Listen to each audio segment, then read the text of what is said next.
The following story is inspired by true events at Camp McCoy, Wisconsin during World War II. While based on documented historical records, archival research and survivor accounts, some scenes, dialogue, and specific details have been dramatized for narrative purposes. The core facts, the treatment of Japanese POWs, the internal conflicts, and the psychological impact are supported by historical evidence from the University of Wisconsin Archives, Fort McCoy Historical Studies, and Prisoner Memoirs. In the pre-dawn darkness of December 7, 1941, Ensign Kazuo Sakamaki sat cramped inside a 78-foot midget submarine, his hands gripping controls that refused to respond. The gyroscope was broken. He knew it was broken before they launched. The device that should tell him which direction was up, which way was forward, spun uselessly in its housing. He'd reported the malfunction to his commanding officer the day before, standing at attention on the deck of the mother submarine Ida-24, his voice steady despite the fear coiling in his stomach. The officer had looked at him with hard eyes and asked a simple question. "Will you still go?" Sakamaki had done what every Imperial Japanese Navy officer was trained to do. He said yes. Now, hours later, sealed inside this steel coffin with the Pacific Ocean pressing against the hull from all sides, Sakamaki wondered if yes had been the right answer. Above him, through meters of dark water, 353 Japanese aircraft were about to unleash hell on the American fleet. The first wave would hit at 0755 hours, just minutes away now.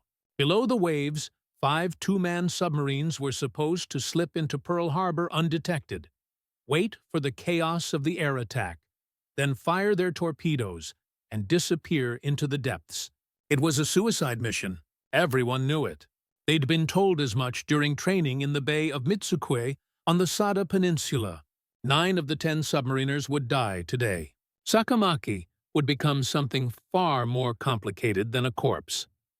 Beside him, in the cramped rear compartment, Petty Officer Second Class Kiyoshi Inagaki monitored the electric motors that powered their tiny vessel. Inagaki was 22 years old, 2 years younger than Sakamaki, with a boyish face that made him look even younger. They'd trained together for months, practicing attack runs until they could navigate the submarine in perfect darkness, communicating through hand signals and whispered commands. But all that training had assumed working equipment. Sakamaki peered through the periscope again, trying to get his bearings. Without the gyroscope, he was navigating blind, relying on dead reckoning and guesswork. Through the lens, he could see nothing but darkness and the occasional shimmer of moonlight on water. They were supposed to be approaching the entrance to Pearl Harbor. Supposed to be, but the broken gyroscope made certainty impossible. "Ensign?" Inagaki's voice came through the cramped space, tight with tension. "The battery indicator is falling faster than expected." Sakamaki didn't respond immediately.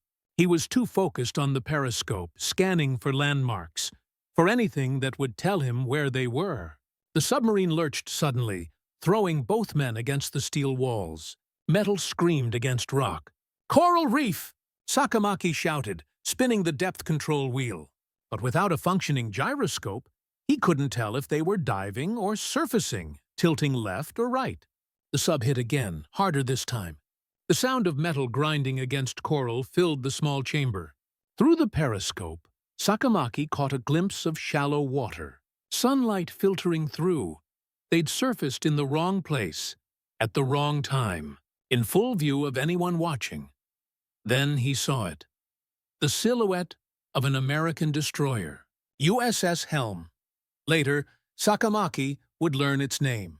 In this moment, all he knew was the shape of death approaching. The destroyer's guns swiveled toward them. Sakamaki screamed at Inagaki to brace for impact. The first depth charge exploded 50 meters away, close enough to lift the submarine and slam it back down. The lights flickered. Battery acid leaked from cracked cells, filling the air with acrid smoke. Another explosion, closer. The hull groaned under the pressure. Water began seeping through a dozen new cracks in the welded seams.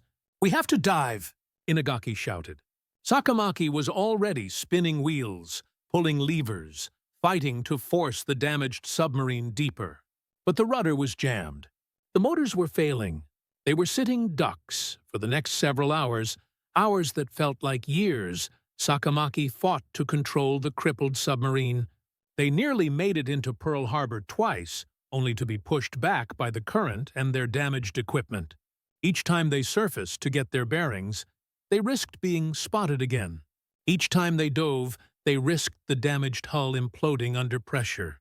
Inagaki worked frantically in the rear compartment, trying to coax more power from the dying batteries, patching leaks with rags and wire, keeping the water pumps running.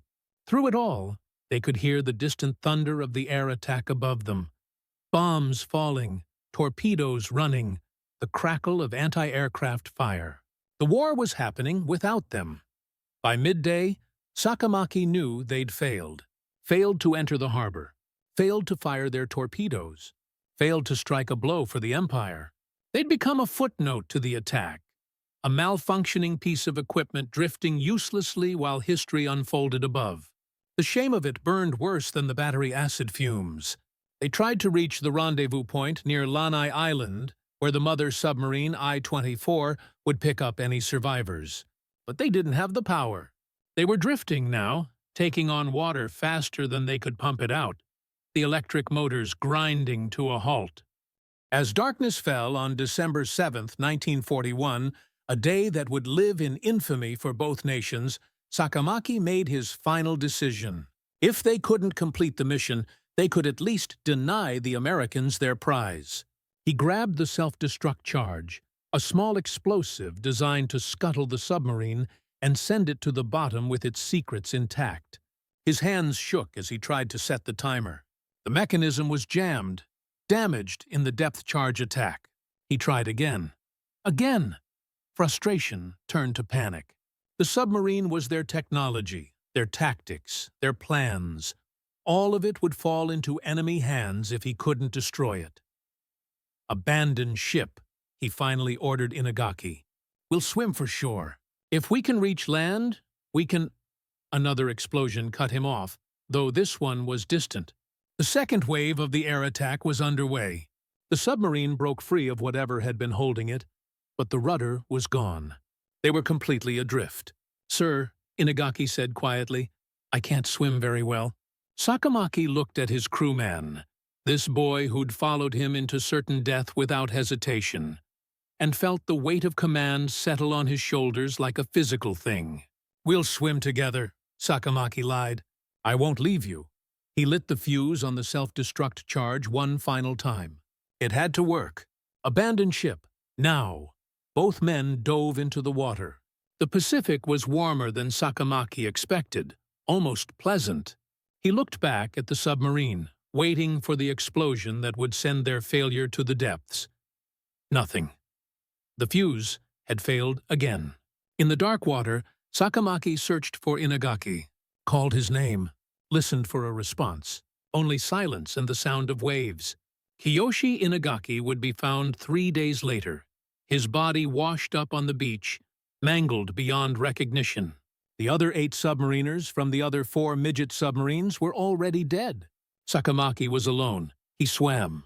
Exhaustion pulled at his limbs like hands dragging him down. Salt water burned his throat.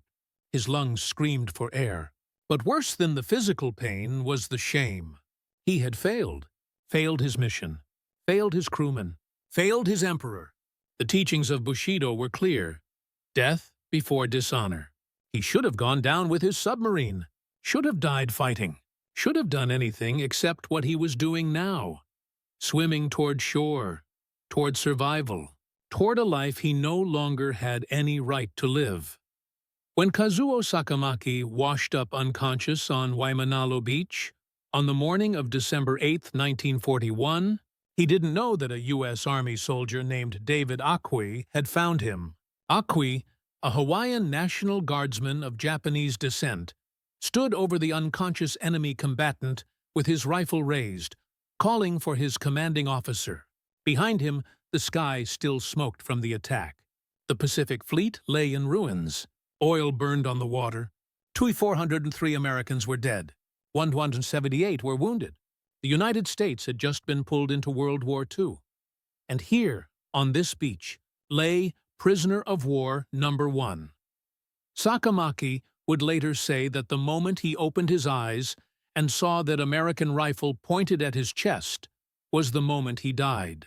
Everything after was just his body refusing to accept what his spirit already knew.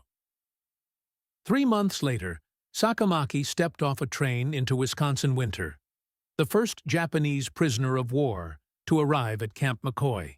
Before his mugshot, he pressed a lit cigarette against both cheeks, burning his own skin. If the photo was published in Japan, he wanted his family to have plausible deniability. That man with the scarred face? That couldn't be their son. The Americans denied his request for suicide. Instead, they gave him a blanket. This would become his war, not against bullets, but against an enemy who refused to be what he'd been taught to expect. Camp McCoy, located in Monroe County, Wisconsin, would soon become the largest Japanese POW camp in the continental United States. By war's end, it would hold nearly 3,000 Japanese prisoners, 3,000 Germans, and 500 Koreans, men who'd been forced to labor for the Japanese and were now prisoners of the Americans. 3 enemies under one Wisconsin sky, separated by barbed wire and bitter history. But when the next wave of prisoners arrived in late 1944, something happened that Sakamaki couldn't explain. They were fed. The prisoners who arrived in 1944 came from hell, Guadalcanal, Saipan, islands where supply lines had collapsed and men had eaten roots, bark, anything, where capture meant shame worse than death, and death came easier than food. When the train doors opened onto the Wisconsin snow, they braced for what they'd been promised: torture, starvation, humiliation, until they begged for mercy. Instead, they smelled meat. In the mess hall, the line moved with painful slowness. Each step forward brought the prisoners closer to whatever awaited them behind that counter, where steam rose and the smell grew stronger. Some of the men were shaking, not from cold, though the Wisconsin winter had chilled them to their bones, but from a hunger so profound it had become part of their identity. They'd forgotten what it felt like to not be hungry. An American cook stood behind the counter, a large man with rolled-up sleeves and sweat on his forehead despite the cold outside. His arms were thick with muscle, his hands scarred from years of kitchen work. He moved with practiced efficiency, no wasted motion, like a machine that had been doing this same task for years, which, in a way, he had. The first prisoner reached the serving station. The cook dropped a hamburger patty onto a soft white bun with a metal spatula. The sound of it, that wet slap of cooked meat hitting bread, made several prisoners flinch. He added a scoop of fried potatoes with another implement, the golden pieces tumbling onto the plate, oil glistening under the mess hall lights. Then he reached for a glass bottle, moisture beading on its surface like jewels. He popped the cap with a practiced motion, that distinctive hiss of carbonation escaping, and placed it on the tray. The bottle was sweating with condensation, impossibly cold in his hand. Red script on the label spelled out words none of them could read. Coca-Cola. The prisoner stared at his tray as if it might disappear, as if he'd blinked and hallucinated the whole thing. His hands trembled so badly the tray rattled. "Move along," the cook said in English, his tone neither friendly nor hostile. Just procedural, flat, bored even. This was Tuesday to him. Another meal, another shift, another batch of prisoners no different from the batch yesterday or the batch tomorrow. Behind the first prisoner, dozens more waited, and the cook had work to do. The prisoner moved to a table, still staring at his tray. Others followed, each receiving an identical meal. The portions didn't vary. The cook didn't look at their faces, didn't judge them, didn't play favorites or extract revenge. He just served. Scoop, pour, slide. Scoop, pour, slide. The mechanical rhythm of a man who'd done this 10,000 times before. When the last prisoner had been served, the cook wiped his hands on his apron, lit a cigarette, and stepped outside for a break. His job was done. What the prisoners did with the food was their business. They sat at long wooden tables in the mess hall, the trays in front of them like offerings on an altar. For a long moment, 30 seconds, maybe a minute, no one ate. They just stared, waited for the catch, waited for the punchline, waited for the moment when it would be snatched away and they'd be beaten for daring to believe. But nothing happened. The American guards stood at the periphery of the hall, rifles slung over their shoulders, looking bored. One was reading a newspaper. Another was picking at his fingernails. None of them seemed to care what the prisoners did with their food.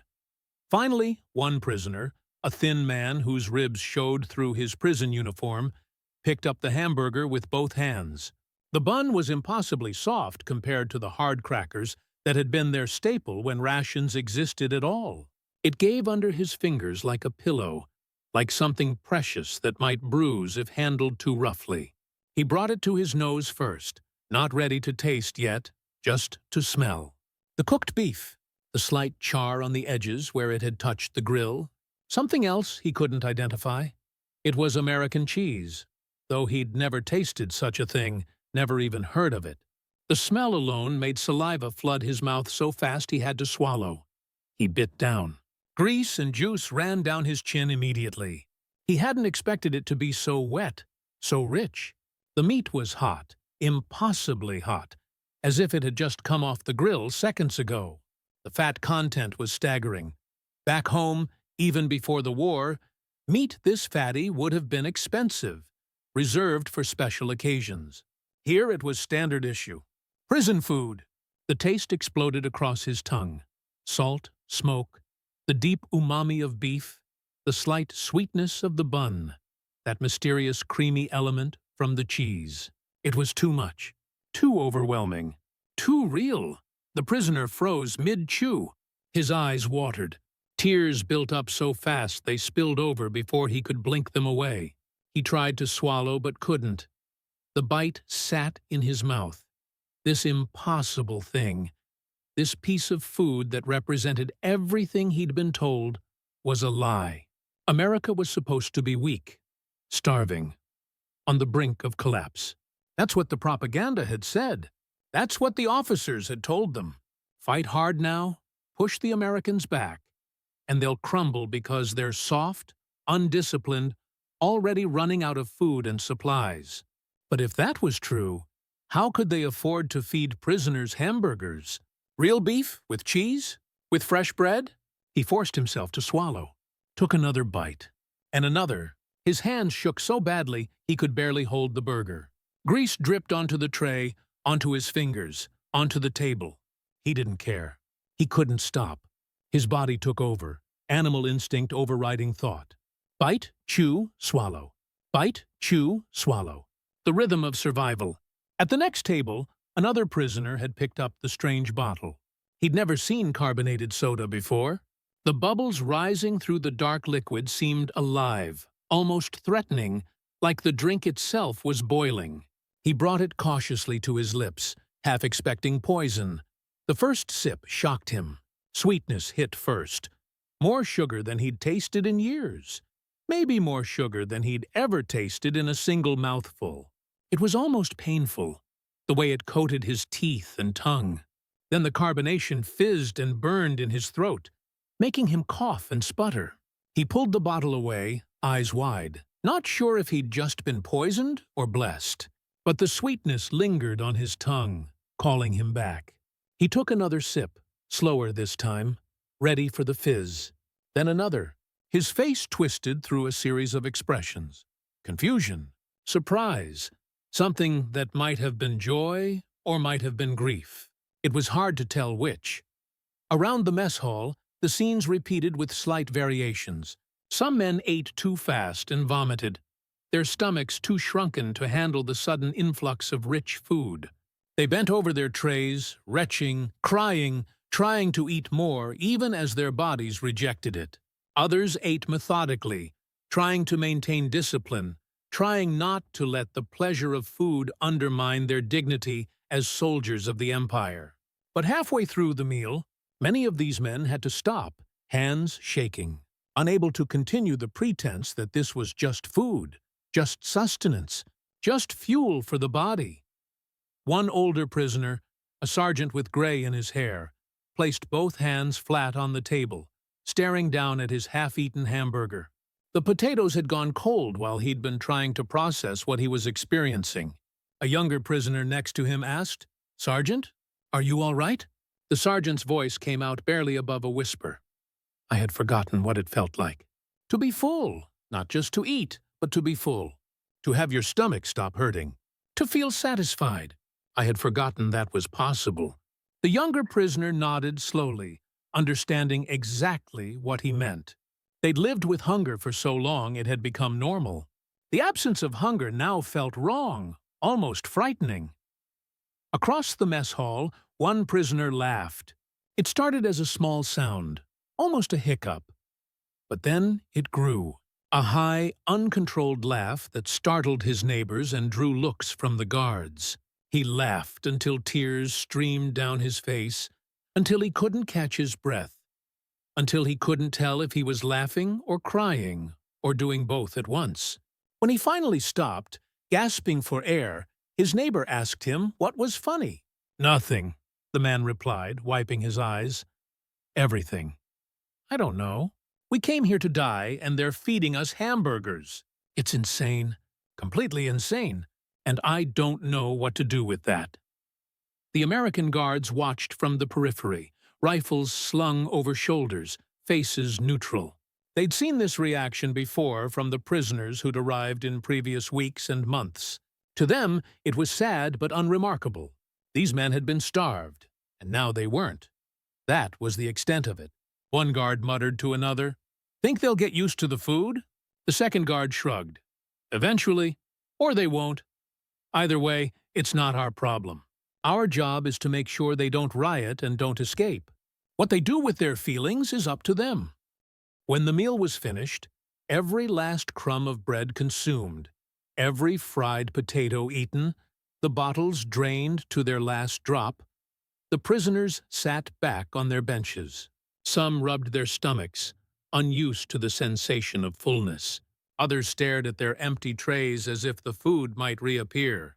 A few looked around the mess hall, taking in details they'd been too focused on the food to notice before. The American soldiers' meal area was visible through a window.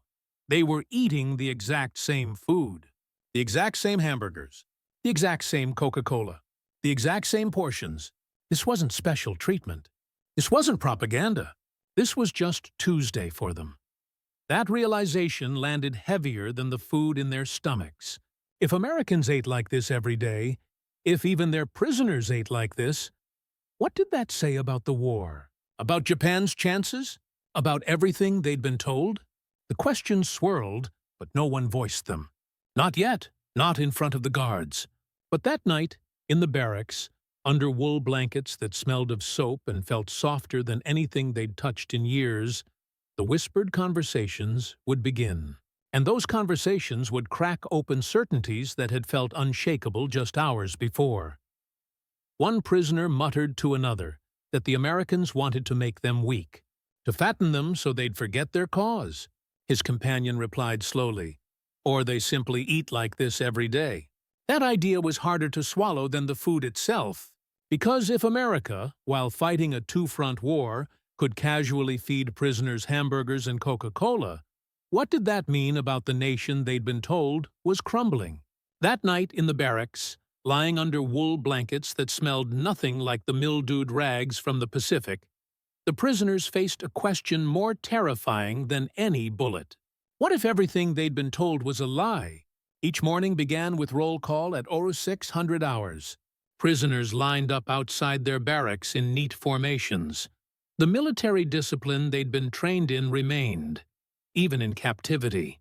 Lieutenant Colonel Horace Rogers often conducted these roll calls personally, walking between the rows of men with an interpreter at his side. He made notes on a clipboard. Who looked ill? Who seemed to be recovering? Any signs of trouble? Rogers kept a daily log, a habit from his years in the military. In it, he recorded everything. prisoner arrivals, medical issues, work assignments, conflicts, conversations, weather. The log would run to hundreds of pages by war's end. It would be discovered decades later in a used bookstore in California, a treasure trove for historians trying to understand what really happened at Camp McCoy. One morning entry from May 1944 read, "Japanese officer refused work assignment again today. Stated that labor would constitute aiding the enemy. Reminded him of Geneva Convention requirements. He remained obstinate. Growing concern that officer class is undermining cooperation among enlisted prisoners." The work issue was persistent. The Geneva Convention required that enlisted prisoners be given labor opportunities, both for pay and for mental health. Idle hands in a prison camp led to depression, violence, escape attempts. Officers could not be compelled to work, though they could volunteer. German prisoners at Camp McCoy embraced work. They took over kitchen duties, motor pool maintenance, construction projects. Some even helped run the camp's operations. By late 1945, one guard would recall, the Germans practically ran the place. The Japanese prisoners were different. Many saw work, especially agricultural work or anything that supported the camp's operations, as directly aiding the American war effort. To work was to betray the empire. To work was to admit defeat. "We are still soldiers," one officer declared to Rogers through an interpreter. "Soldiers do not farm for the enemy." Rogers replied calmly, "You are prisoners. You will follow the rules." The standoff continued for months. But slowly, pragmatism won over ideology for some. The camp scrip could buy chocolate, cigarettes, soap, writing paper. 80 cents per day added up. Some prisoners began volunteering for work details. By mid-1944, nearly half the Japanese prisoners worked outside the camp perimeter. Only those who exhibited model behavior and showed no interest in escaping were selected. They cleared forests for Camp McCoy's expansion. They cut firewood. They worked on local farms during harvest season. One prisoner was assigned to a work crew that cleared a section of forest 3 miles from the camp. An MP named Corporal James Miller from Illinois supervised them. Miller was young, barely 20, with a gentle demeanor that seemed at odds with his role as a prison guard. Miller carried photos in his wallet. During breaks, he'd sometimes show them to the prisoners. His mother standing in front of a farmhouse, his father on a tractor, 2 younger sisters in school dresses. "Mother," Miller would say slowly, pointing. "Father. Sisters." The prisoners would nod, understanding the words, if not the full meaning. In return, they'd sketch in the dirt, crude drawings of their own homes, their families left behind in Japan. One day, a prisoner drew a picture of his wife and 2 small children. Miller looked at it for a long moment, then nodded slowly. "Family," he said, one of the few Japanese words he'd learned. "Kazoku," the prisoner replied. Family. For a brief moment, across the chasm of language and war, something passed between them. Not friendship exactly, not forgiveness, but recognition. 2 men from opposite sides of the world, both missing home. Then a senior officer called out, and Miller had to move the work detail along. The moment passed, but it left something behind. Not all interactions were gentle. One work crew was assigned to help clear fields on a farm 15 miles from Camp McCoy. The farmer who owned the land was a man in his 50s. He had 3 sons. The eldest had been killed on Guadalcanal 6 months earlier. The farmer watched the Japanese prisoners working his fields with cold, hard eyes. When one prisoner bent down to pick up a dropped hoe, the farmer stepped forward and spat on the ground near the prisoner's feet. The glob of saliva landed inches from his hand. The prisoner froze, looked up slowly, met the farmer's eyes. "Should have left you to starve," the farmer said quietly, voice thick with hatred. "Should have left all of you to rot on whatever island we found you on." The MP supervising the detail noticed. He walked over, positioning himself between the farmer and the prisoners. "Mr. Fisher, these men are doing their work. No trouble here." The farmer stared at the MP for a long moment. My boy was 21 years old. 21. He died screaming in the jungle because of them. I understand, the MP replied, but they're prisoners. They're following the rules. So are we. The farmer spat again, this time deliberately away from the prisoners, and walked back toward his farmhouse. That evening, when the work crew returned to camp, the prisoner told the others what happened. The story spread through the barracks quickly. Not all Americans follow their rules, one prisoner said bitterly. Another replied, Of course not. They are men like us. Some will hate, some will not. But look, the guard intervened. He didn't let the farmer hurt us. Their system has structure. Another prisoner shook his head. Structure cannot erase hatred. No, the older prisoner agreed. But it can control it. That's something. The camp canteen became an unexpected window into American abundance. It was a small building near the German compound, stocked with items prisoners could purchase using their camp scrip. The first time one prisoner entered, he stood in the doorway, stunned. Shelves lined the walls, cigarettes in 5 different brands, chocolate bars, Hershey's, Milky Way, 3 Musketeers, chewing gum, soap, shampoo, toothpaste, razors, writing paper, pencils, magazines, even small toys and games. American soldiers wandered in and out casually, buying Coca-Cola or candy bars without thought. One soldier bought 3 chocolate bars at once, stuffing one in his mouth immediately and tossing the wrappers in the trash. 3 chocolate bars. Just wasted. The prisoner used his accumulated scrip to buy a single Hershey's bar. He held it carefully, reverently, as if it might melt in his hands. Back in the barracks, he divided it into 8 pieces, shared it with his bunkmates. They made it last 3 days, each man savoring tiny squares of chocolate on their tongues. In Japan, one prisoner said, This is medicine. My grandmother bought chocolate once for my sister when she was very ill. It cost a week's wages. Another added, Here, the American soldiers throw it away. The abundance wasn't just surplus. It was casual, expected, normal. That realization was, in some ways, more devastating than any defeat in battle. Prisoners were allowed to write 2 letters and 4 postcards per month. All correspondence was heavily censored. American intelligence officers read every word, redacting anything that might contain military information or propaganda. One prisoner sat at a rough wooden table in the barracks, staring at blank paper. What could he possibly say? How could he explain any of this in a way the censors would allow? He wrote simply, Dear Akiko and children, I am alive. I am in a place called Wisconsin in America. It is very cold here with much snow. I am healthy. I think of you every day. I hope you are safe. I hope the war ends soon and I can come home. Your husband and father, Hiroshi. He didn't mention the hamburgers. Didn't mention that he was eating 3 meals a day while his family likely scraped by on rationed rice. Didn't mention that he had wool blankets while Osaka was being bombed. Some men received letters back. Thin envelopes that had crossed an ocean, been read by military censors on both sides, arrived months after being sent. One prisoner opened a letter from his wife to find a single sentence that had been allowed through. The cherry blossoms bloomed again this year. That was it. Everything else had been redacted.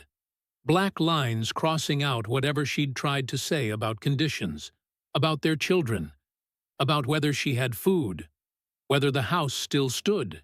The cherry blossoms bloomed again this year. The prisoner held that letter for weeks. He read it every night before sleep, trying to decode what she really meant. Were they alive? Were they starving? Did the children remember him? The uncertainty was its own kind of torture. An American officer named Lieutenant Charles Whitman volunteered to teach English classes in the evenings. About 30 Japanese prisoners attended the first session, curious but wary. Whitman wrote on the blackboard, bread, table, window, water. He pointed to each word and pronounced it slowly. The prisoners repeated, their Japanese accents turning the sounds into something unfamiliar. One prisoner raised his hand. Why you teach us? The prisoner asked in halting English, each word carefully formed. Whitman considered the question. "Because language builds bridges," he finally said. "And maybe, when this war ends, we'll all need those bridges." The interpreter translated. Several prisoners looked skeptical, but they kept coming back. As weeks passed, the classes became more conversational. Prisoners learned practical phrases. "I need medical help." "Where is the latrine?" "What time is dinner?" But they also learned less practical things. One evening, Whitman taught them the word hope. "Hope," he said, "it means to want something good to happen in the future. To believe things can get better." The prisoners repeated, "Hope." One of them asked for the Japanese word. "Kibo," the interpreter said. Several prisoners wrote the English word carefully in notebooks. Hope. That night, one prisoner asked his bunkmate, "Do you think there is hope for any of this?" His bunkmate didn't answer for a long time. Finally, "I don't know, but I know that Guard Miller showed me pictures of his family, and I showed him mine. If that's not hope, I don't know what is." The riot started in the Japanese compound just after evening roll call on January 6, 1944. It wasn't a riot in the traditional sense. No weapons, no attempt to breach the fences. It was something more insidious. Japanese fighting Japanese. Army versus Navy.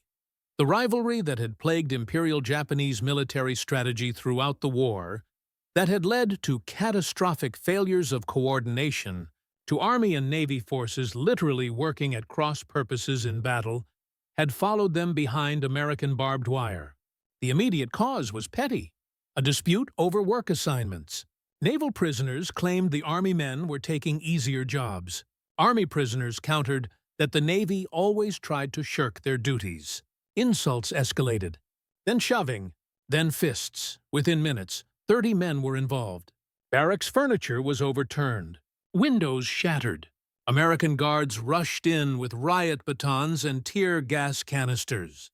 They didn't use lethal force, that wasn't the camp protocol, but they separated the combatants forcibly, dragging prisoners to different sections of the compound. 6 prisoners would later be court-martialed for their roles in the riot. The proceedings were formal, conducted through interpreters, with the accused given the opportunity to defend themselves. But when Lieutenant Colonel Rogers asked through the interpreter what had caused the violence, none of the 6 would give a clear answer. "Tensions," one finally said. "What kind of tensions?" Silence. Rogers understood enough to know. They wouldn't admit that they'd been fighting each other. To acknowledge that the real enemy wasn't Americans but fellow Japanese would be to admit something too shameful to speak aloud. The riot exposed something else. A complex internal hierarchy among the Japanese prisoners based on when they'd been captured. Prisoners captured early in the war, 1942 and early 1943, were looked down upon by those captured later. The reasoning was simple. Early. Captures happened when Japan was still winning. To surrender then was pure cowardice. But prisoners captured in late 1944 and 1945 could claim they'd surrendered when defeat was inevitable, when supplies were gone, when continuing to fight would have been futile suicide. "Your dishonor is greater than ours," a late war prisoner told an older prisoner one evening. The older man, captured in 1943, felt the sting. "I fought until I could fight no more." "Then you should have died." The words hung in the air.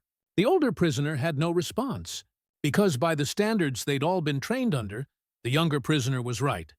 But there was another factor. Prisoners who'd been at Camp McCoy longer had adapted more.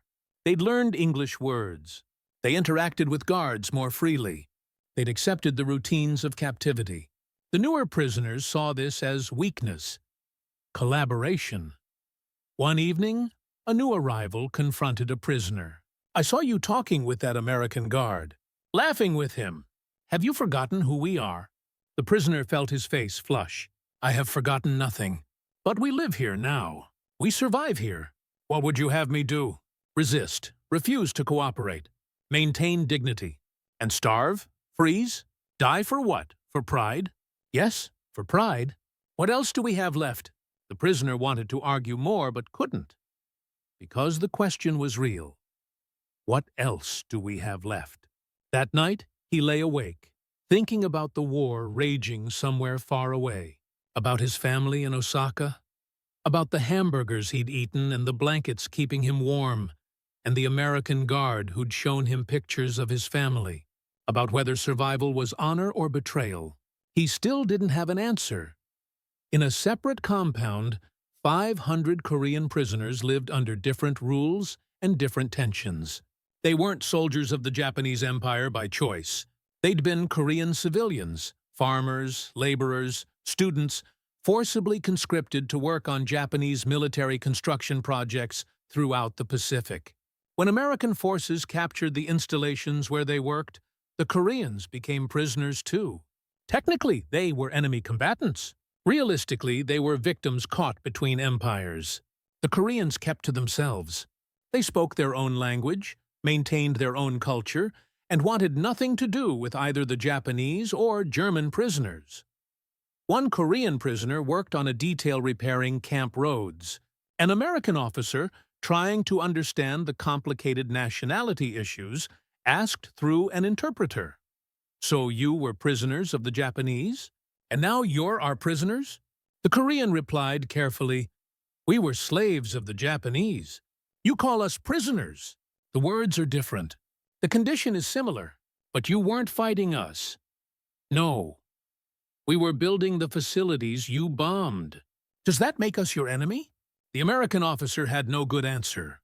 The Korean prisoners existed in a liminal space, neither fully enemy nor fully victim.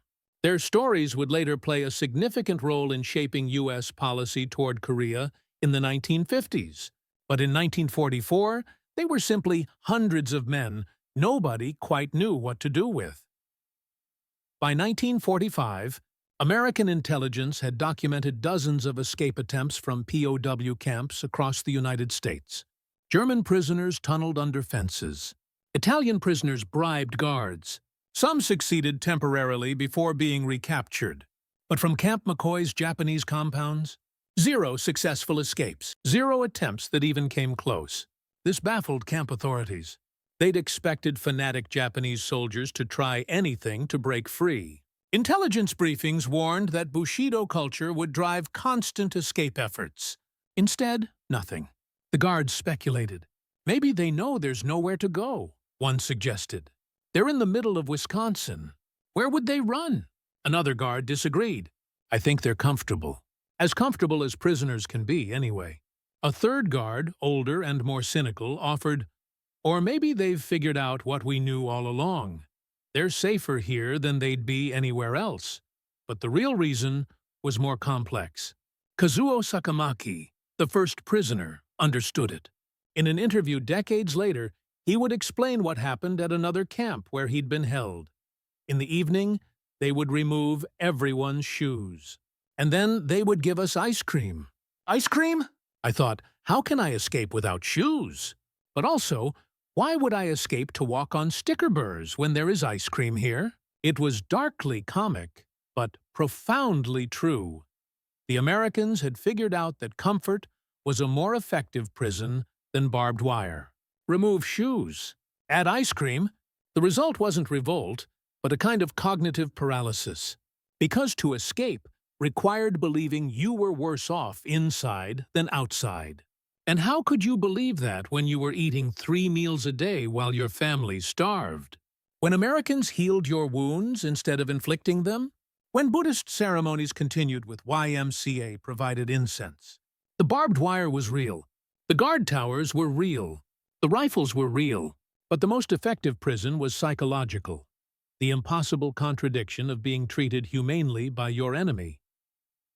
Through 1945, news filtered into Camp McCoy, though prisoners only heard fragments, carefully curated by camp authorities to avoid causing panic. Tokyo is being bombed. Okinawa has fallen. Germany has surrendered. Each piece of news hit differently. Some prisoners took it as proof that they'd been right to surrender. The war was lost, had always been heading toward loss. Their capture was pragmatic, not cowardly. Others hardened their resolve. "If Japan is suffering," one officer declared, "then we suffer greater shame for living comfortably here while our homeland burns. Letters from home, the ones that still arrived, grew more desperate. One prisoner received a note from his brother that had somehow passed the censors. Mother died in the March bombing. Father is very ill. Your wife and children moved to the countryside. I don't know where. Food is scarce. Do not worry about us. We are managing. The prisoner read it once, then folded it carefully and placed it in his pocket. He didn't cry, didn't speak, just walked to his bunk, lay down, and stared at the ceiling for 3 hours. His bunkmate asked if he was all right. My mother is dead, he said flatly, and I am eating hamburgers. There was nothing to say to that. In early August 1945, rumors spread through the camp about a new weapon. A single bomb that destroyed an entire city. Impossible, some prisoners thought. American propaganda. But the rumors persisted. Hiroshima, then Nagasaki. Cities obliterated in instants. On August 15, 1945, the announcement came through camp loudspeakers. Japan had surrendered. The war was over. In the Japanese compounds, silence fell. Not celebration, not relief, just silence. Some prisoners sat down where they stood, unable to process the information. Others wept quietly. A few hardliners refused to believe it. Lies. American tricks. Japan would never surrender. But the truth became undeniable as more details emerged. Emperor Hirohito himself had spoken on the radio. The surrender was unconditional. The war they'd been fighting, the war they'd been captured in, the war that had defined everything, was over. And they'd missed it. One prisoner sat in his bunk, trying to feel something. Anything. Relief? Shame? Grief? But he felt only numbness. What do we do now? His bunkmate asked. He had no answer. What did they do now? They were prisoners of a war that no longer existed. They'd survived while comrades died. They'd eaten well while families starved. They'd adapted to captivity while their nation collapsed. Were they survivors? Or traitors? Or just men who'd made impossible choices in impossible circumstances? That night, the camp was quieter than it had been in years. No arguments, no English lessons, no one carved wood or played games. Just men lying in darkness, wondering what came next. The repatriation began in September 1945. Prisoners were processed in groups, given medical clearances, issued clean civilian clothes to replace their prison uniforms. On the morning of departure, one prisoner stood in line with hundreds of other former prisoners, waiting to board trucks that would take them to trains, that would take them to ships that would carry them across the Pacific. Corporal Miller, the young guard from Illinois, who'd shown him family photos months ago, stood at the gate, checking names against a roster. When the prisoner approached, Miller looked up. Recognition flickered across his face. Family? Miller asked, using one of the few Japanese words he'd learned. Kazoku? The prisoner nodded. Hi. Family. Home. Miller extended his hand. The prisoner stared at it for a moment, this gesture of equality, of respect, from captor to captive, then shook it. Good luck, Miller said. The prisoner didn't understand the words, but he understood the tone. He bowed slightly, then moved on.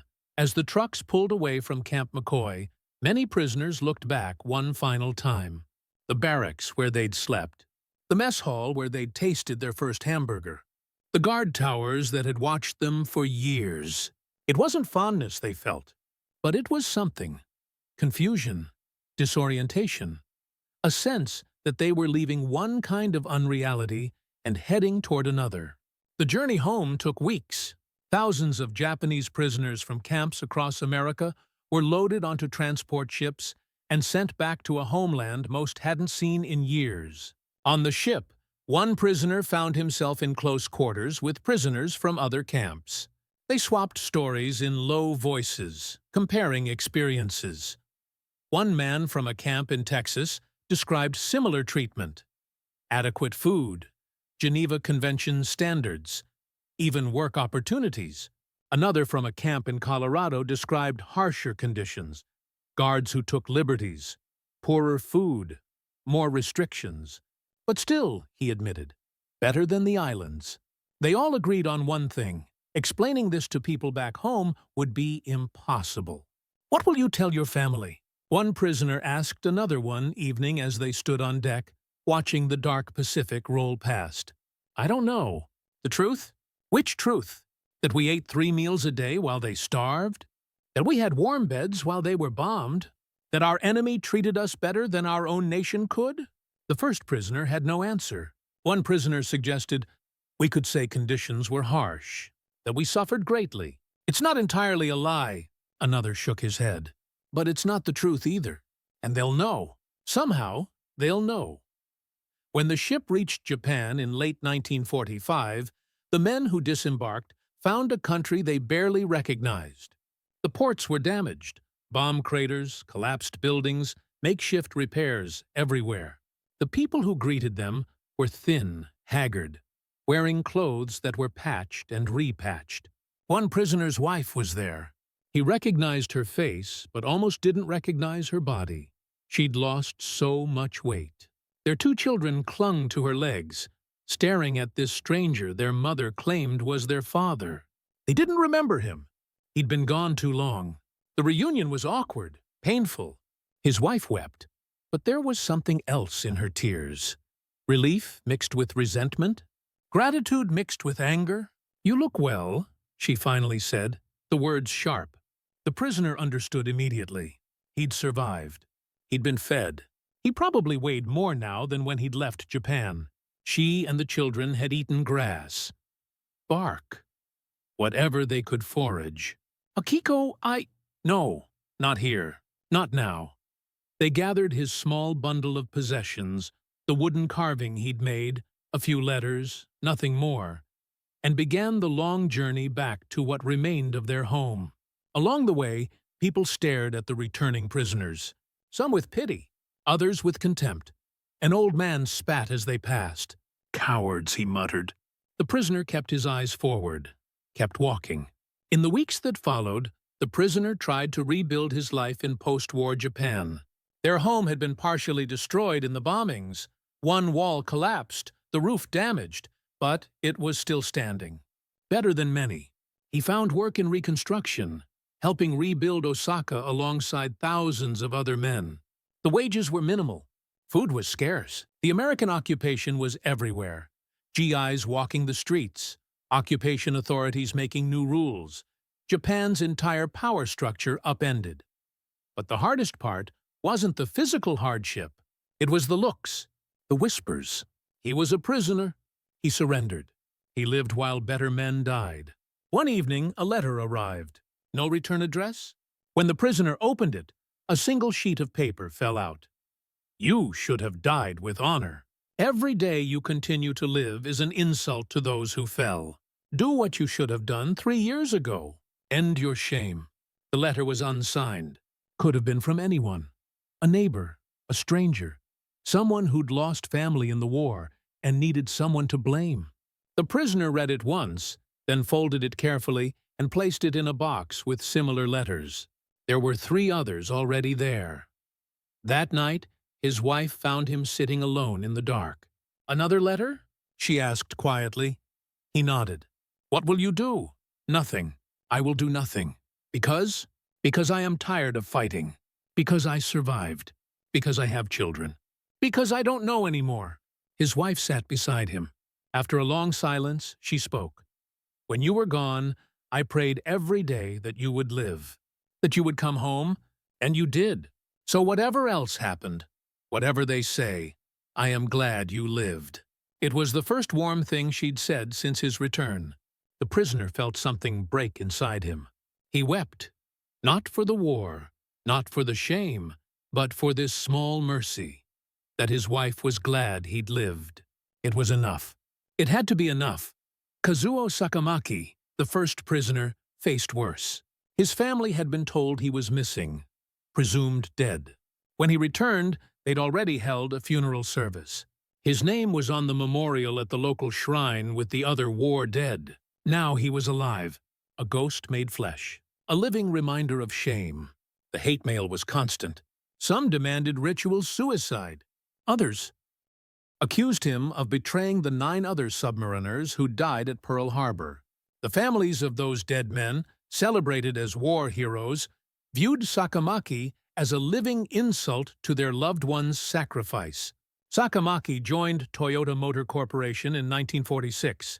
He used his English, learned during 4 years as a POW, to work in export sales. He was good at it, built a career, rose through the ranks, but he never spoke about the war. Not to co-workers, not to friends, not even to his own children. For 50 years, Kazuo Sakamaki carried his silence like a second skin. In 1991, the National Museum of the Pacific War in Fredericksburg, Texas, hosted a historical conference commemorating the 50th anniversary of Pearl Harbor.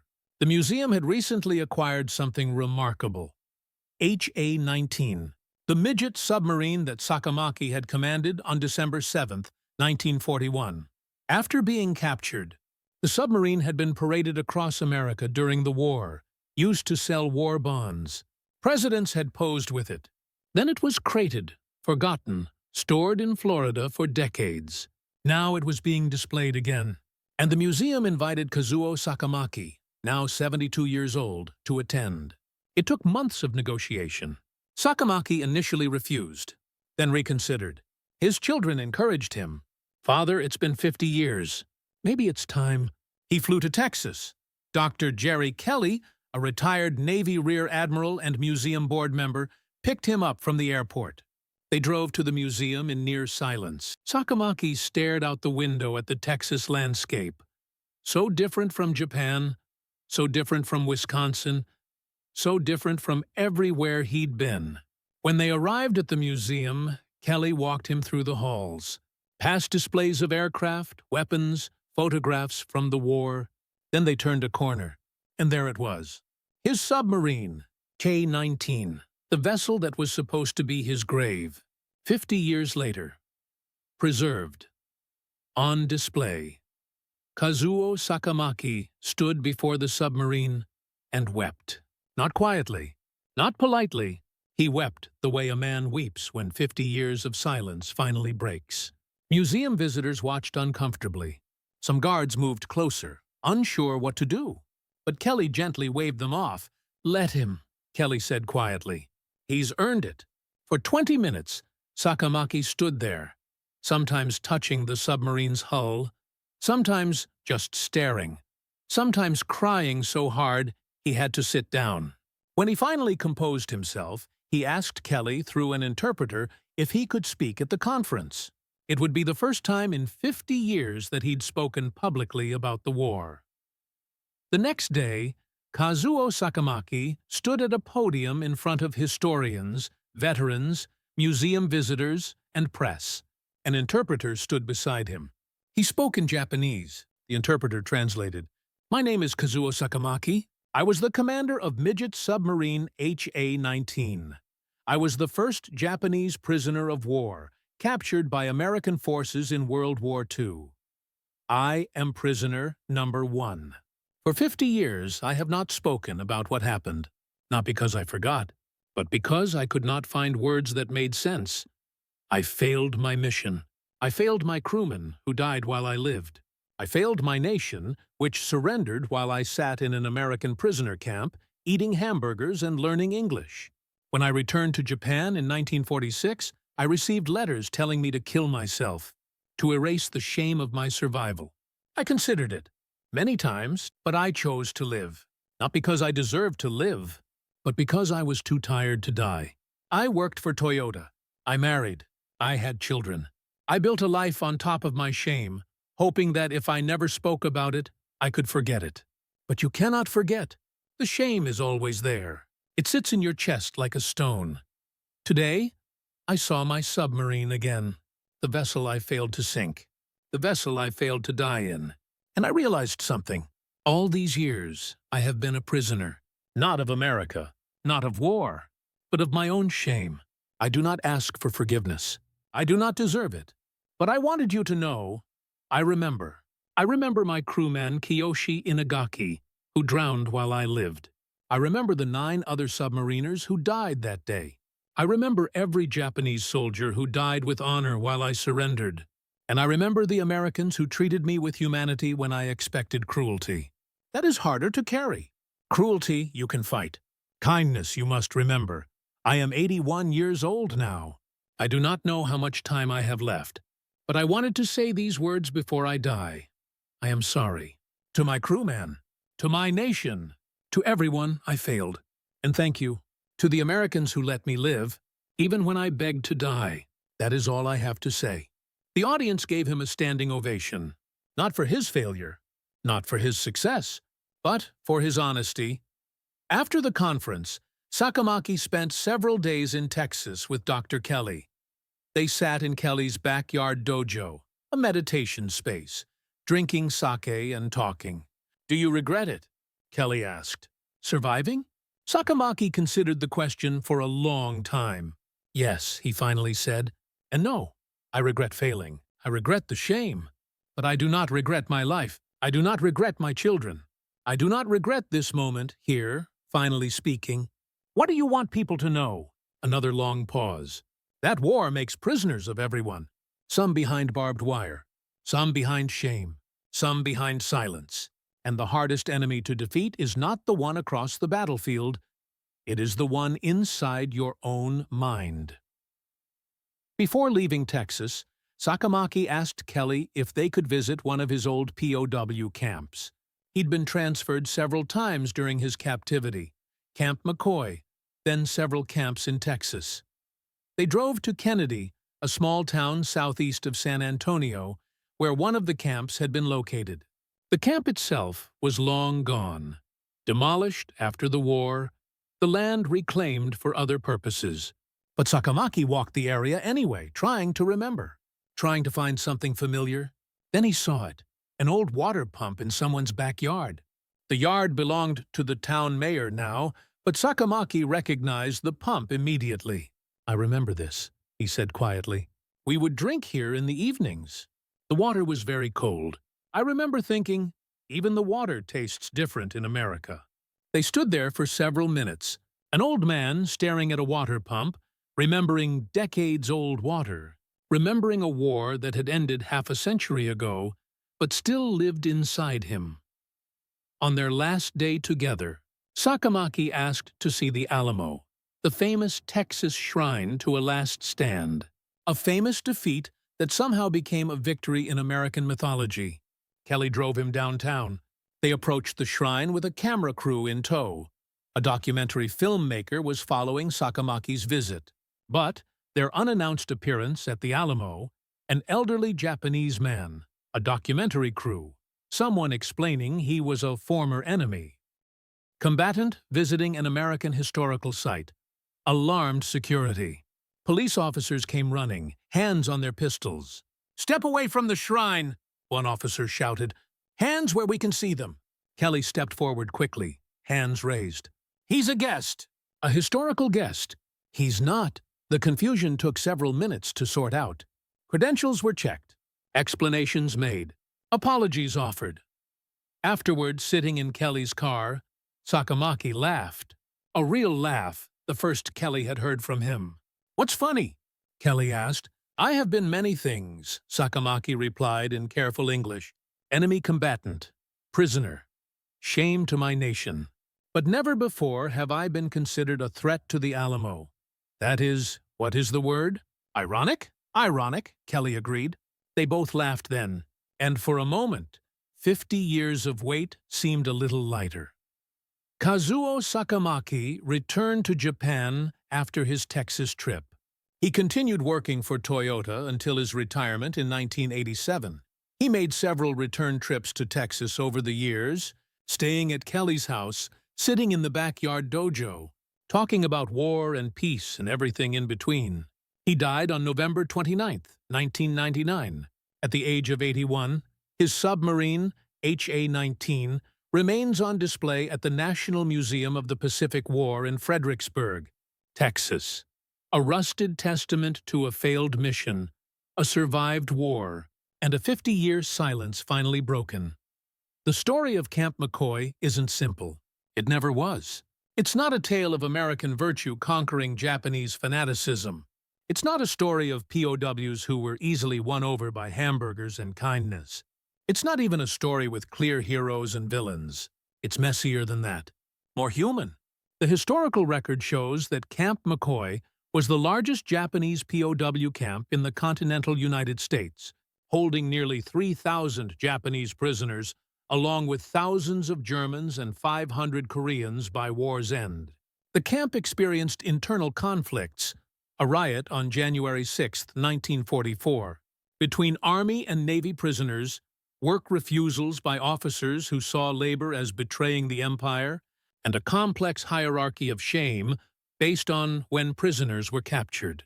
Prisoners were fed according to Geneva Convention standards, given medical care, allowed to practice Buddhism with YMCA-provided incense, served rice and soy sauce, and paid 80 cents per day for their work. Not a single prisoner successfully escaped, despite all expectations to the contrary. But these facts don't tell you what it meant. What it meant to be a prisoner eating hamburgers while your family starved. What it meant to be treated humanely by your enemy while your nation told you they were barbarians. What it meant to survive when honor demanded death. What it meant to return home to hate mail and shame. To build a life on top of that shame. To carry it silently for 50 years until finally you found words for it. Kazuo Sakamaki's story embodies all these contradictions. From Pearl Harbor submarine commander to POW number 1, from Toyota executive to 50 years of silence to his 1991 testimony. The lesson of Camp McCoy isn't that kindness conquers all. It's that kindness complicates everything. Cruelty is simple. You can hate your enemy, resist him, define yourself against him. But kindness? Kindness forces you to see your enemy as human. And once you've seen that, you can never unsee it. The prisoners of Camp McCoy discovered that the hardest war isn't fought on battlefields. It's fought in the space between what you expected and what actually happened. Between who you thought your enemy was and who he turned out to be. Between the shame of survival and the will to keep living anyway. This isn't just history. It's a lesson that repeats. When we dehumanize our enemies, we make war easier. When we see them as monsters, as fundamentally different, as irredeemably evil, then defeating them becomes simple. But the prisoners at Camp McCoy learned something uncomfortable. Their enemies were men who followed rules, who showed kindness, who shared photographs of their families. That knowledge didn't make the war less tragic. It made it more tragic, because it means all the death, all the suffering, all the destruction happened between people who were capable of treating each other with decency. It means the war wasn't inevitable. It means thousands died in conflicts that might have been avoided if we'd seen each other's humanity earlier. That's the real lesson of Camp McCoy. Not that America was virtuous. Not that Japanese prisoners were easily pacified. But that even in the middle of history's most devastating war, when we chose to see each other as human, something shifted. Kazuo Sakamaki said it best in his testimony. Kindness is harder to carry than cruelty. Cruelty you can fight. Kindness you must remember. Camp McCoy still exists as Fort McCoy, an active U.S. Army installation. The POW barracks are gone, demolished after the war. But placard markers show where the compounds once stood. The Korean POWs who were held there, their stories helped shape U.S. policy toward Korea in the 1950s, though most of their individual stories remain untold. The 100th Battalion Japanese Americans who trained at Camp McCoy, they became part of the legendary 402nd Regimental Combat Team, the most decorated unit in U.S. Army history. The 300-page historical study, with 165 photographs documenting the camp's history, was completed by Fort McCoy archaeologists and historians, preserving what might otherwise have been forgotten. And the prisoners. Most returned to Japan, rebuilt their lives in the rubble of post-war recovery, and never spoke about their time in Wisconsin. Some faced ongoing shame and discrimination. Others quietly integrated back into society. A few, like Kazuo Sakamaki, eventually found peace, not by forgetting, but by finally remembering out loud. This story began with a submarine sinking into Pearl Harbor and a young ensign who failed to die with honor. It ends 50 years later with an old man weeping in front of that same submarine, finally able to speak his truth. In between was Camp McCoy, Hamburgers and Coca-Cola, work refusals and riots, English classes and family photos, letters from home that said too much and not enough, guards who showed kindness and farmers who spat hatred, a war that ended while prisoners sat behind wire, a return to a homeland that saw survivors as cowards, and through it all, a simple, uncomfortable truth. Enemies are still human. That truth doesn't make war less terrible. It makes it more terrible, because it means we're capable of destroying each other while knowing we're not so different after all. But it also means we're capable of choosing differently, of treating captured enemies with dignity, of seeing past uniforms and flags to the men beneath, of building bridges instead of burning them. Camp McCoy was a prison, but it was also a mirror, reflecting uncomfortable truths about humanity, war, shame, survival, and what it means to be enemies who must live together. Kazuo Sakamaki lived 81 years. He attacked Pearl Harbor at 23. He was a prisoner for 4 years. He worked for Toyota for decades. He stayed silent for 50 years. And then finally, he spoke. His last lesson: war makes prisoners of everyone. Some behind barbed wire, some behind shame, some behind silence. And the hardest enemy to defeat is not the one across the battlefield. It is the one inside your own mind.